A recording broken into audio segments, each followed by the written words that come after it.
දැන් මෑත යුගයේ අපේ තරුණ භික්ෂුන් වහන්සේ නමක් වැඩි ඉන්නවනේ. කවුද?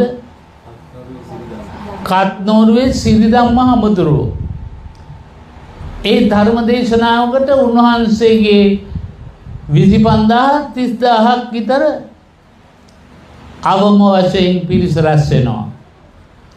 ඉතින් අපට හරි ආඩම්බරයි.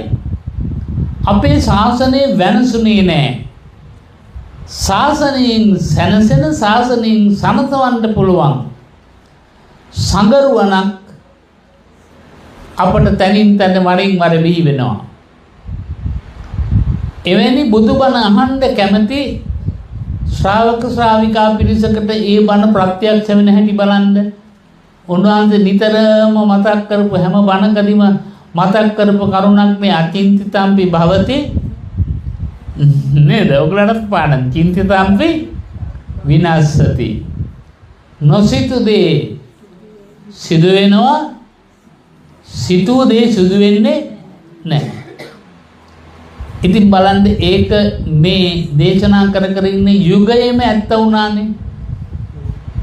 ඉතින් අපට අපේ බුදු පුතුන් සදා වාසනාවන් කියලා සාදු කියන්න ඕනේ.